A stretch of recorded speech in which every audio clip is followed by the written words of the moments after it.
I just have to take a break and stop here. Just too many things on my mind this morning, and one thing is focused above all. My best friend Jeff is went in the hospital a couple of days ago, and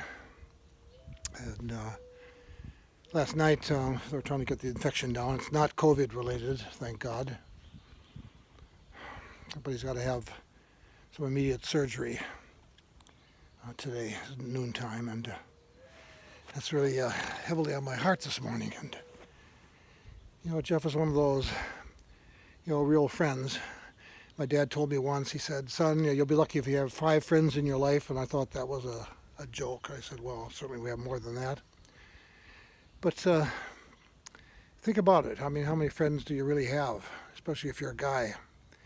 And how many have you had for long term? I mean, there's been short-term friends related to certain situations in your life, where you're living, where you work, what hobbies and sports you're involved in. You'll have those kind of friends.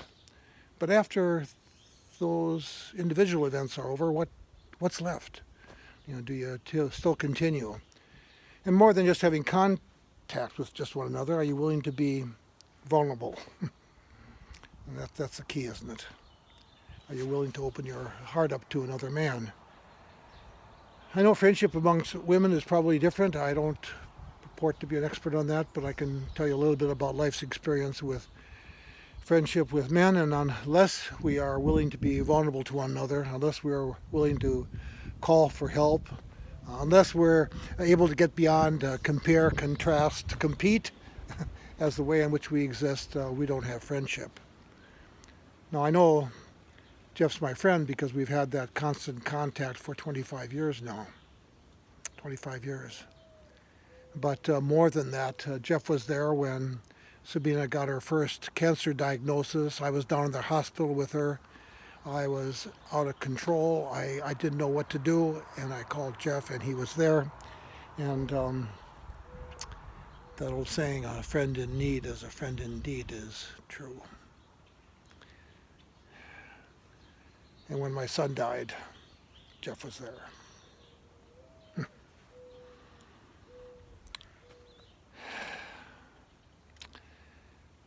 So,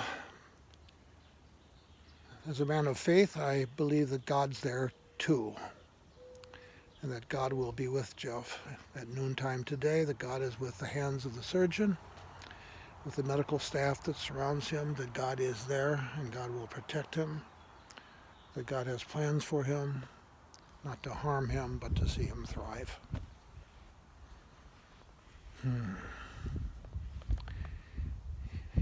It's hard for a man to love another man in this culture, but I do love Jeff. I love him deeply.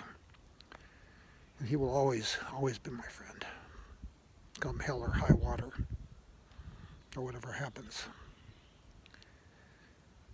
So I ask you to be with me today, so that I can be with him, and for his wife Bonnie, that they will get through this, that this will be a time of great revelation for him, because he sees deeply into all things. And God, you are there and you will comfort him.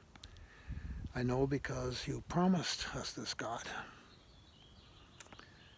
So Jeff, as I sign off today, I want you to know that my prayers and thoughts and love goes down to you at Meriter Hospital today, and that we will be together once again, and you will always be my friend.